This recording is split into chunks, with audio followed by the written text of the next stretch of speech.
Okay, the next chapter in our textbook is all about the periodic table and electronic structure. Let's start off by talking about the periodic law and the periodic table. And I wanted to show you this guy right here, and I think he's kind of an interesting character. His name is Dmitry Mendeleev. So let's write that down. And in 1869, Dmitry Mendeleev created a really important concept in chemistry, and this is called the periodic law. And the periodic law says this. The periodic law says that if you arrange all of the elements from heaviest to lightest, that you'll start seeing repeating behavior. So let's write this down. If you arrange the elements from, I should say, lowest to highest atomic number,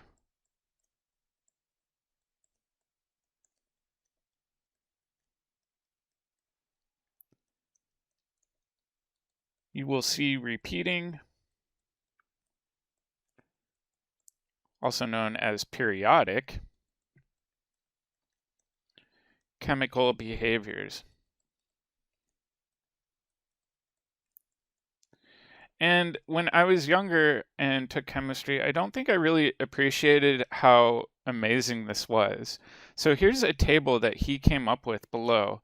And the weirdest thing in this table was he was trying to organize all of these and was insisting to everybody that there's this repeating behavior of chemical properties, every certain number of elements, but he also had these gaps in his table where people would ask him, well, what goes there? And he's like, I don't know. We probably haven't found it yet. And people were like, yeah, right, Dimitri, you're probably on drugs. But it turns out he was right. He predicted all of these empty spots in our periodic table, which I think is kind of cool, especially because he kind of looks like a wizard. He's got this really long beard, kind of looks like something you'd expect out of a Lord of the Rings novel. But he was absolutely correct. So this was his first periodic table that he came up with. Obviously, this has been refined a fair amount, and we filled in a huge number of the gaps. So if we look at the periodic table today, this is a modern periodic table. And we really don't have any gaps. I know there are a few right here, but they've actually been filled in. This table isn't entirely up to date. This last little chunk in the past number of years has actually been refined, formalized, and named and added to the periodic table. So it's something I hope to do in the coming years is actually update the periodic tables we have on campus. But for right now, this is a standard one we have hanging in most of our classrooms.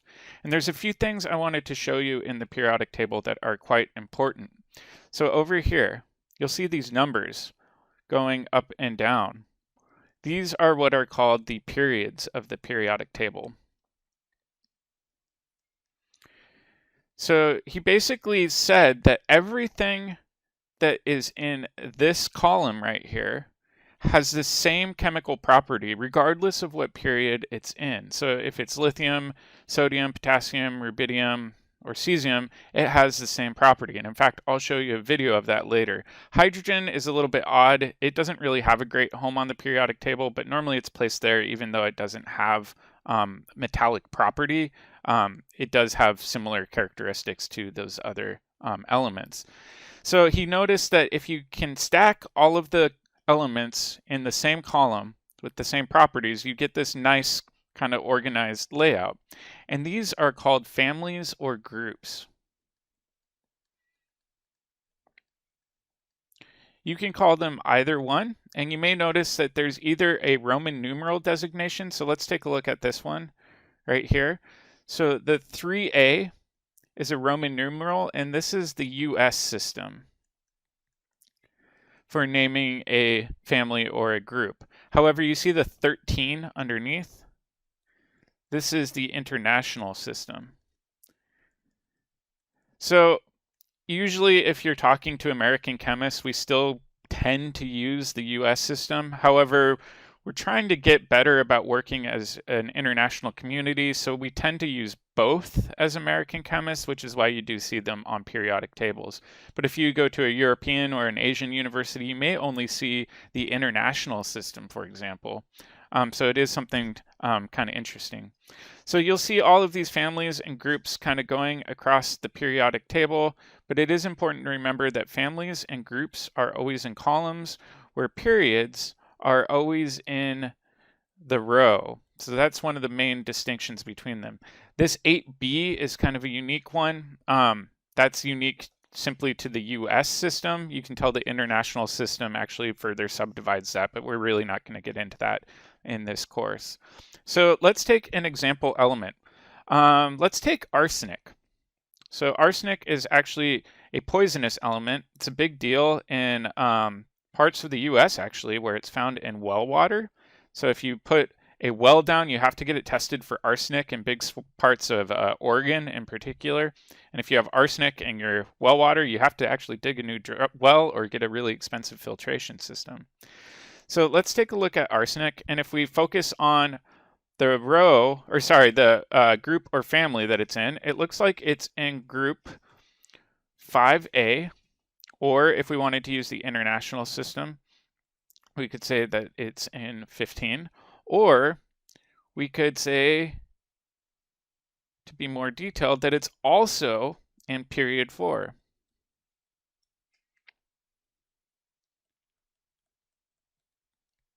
So we can kind of use this to intersect and identify both the period and group or family for a particular element. All right, I hope that makes sense. Let's take a look at some of this in more detail though. And like I said, anything that belongs to the same family or group has really similar chemical properties. So what I wanted to show you is this one. These are actually called the alkali metals.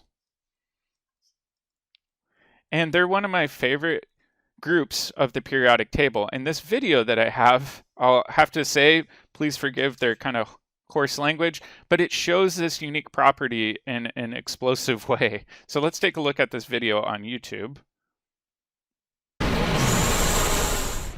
Whether you've left school or you're still at school, you can appreciate the sheer fun and mayhem that chemistry can be. There's so much to it. Bunsen burners, mixing chemicals. Very nice. Now, you may have been allowed to mix very small amounts of lithium with water. You may, if with a responsible adult, have mixed H2O with sodium. And you may, under very strict scientific control, have witnessed potassium mixed with water. But the odds are, if you have, it will only ever have been on one of those rubbish science videos. There you go, mate, present. Oh, thank you very much.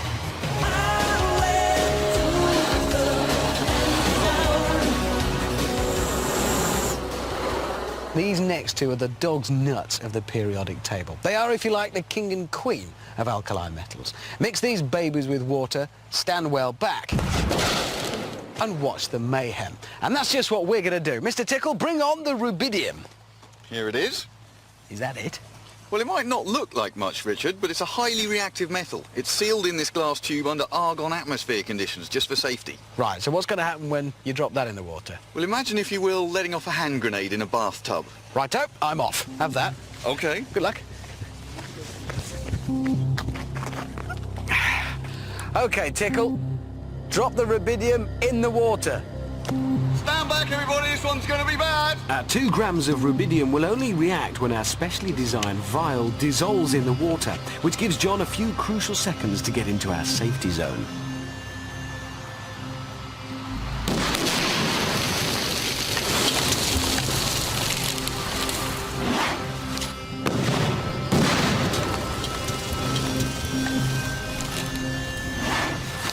Yes! Wow. That is more like it. Only on Brainiac do you get that kind of science. But I believe we can go one better. There is one more alkali metal we can legally use. Yes, Richard, cesium, the emperor of alkali metals, particularly nasty, could go off at any time. And that's it. Oh, yes. Brilliant. I like it already. Now, what's that going to do when it hits the water? Imagine a depth charge in a bathtub. Fair enough, mate. I'll leave you to it. Good luck. Thank you. Okay, John, go for it. Warning, warning, warning, extreme danger, clear the area. As our cesium sinks in the water, the rapid generation of hydrogen gas should produce quite an explosion.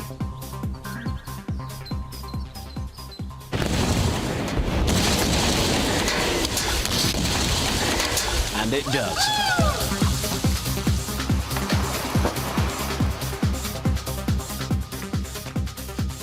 Magnificent. And I think that concludes today's experiment. There is, I should say, one more, even more reactive metal, francium. But for some reason, they wouldn't let us have any of that. Still, there you go. Today's lesson. Never mixed alkali metals with water. All right, so kind of a fun video. Like they showed in the video, they did rubidium and cesium, but they couldn't get francium. That's obviously not something they hand out to just about anybody. And it gets more reactive as you go down a column. In this case, the chemical property that makes it explosive is that it generates hydrogen gas and heat. And anytime you have hydrogen and heat, you can generate an explosion. So kind of interesting. All right, one last thing before we finish up. A lot of students will ask me, what the heck is with this kind of blank spot here? And what's the deal with this bottom row?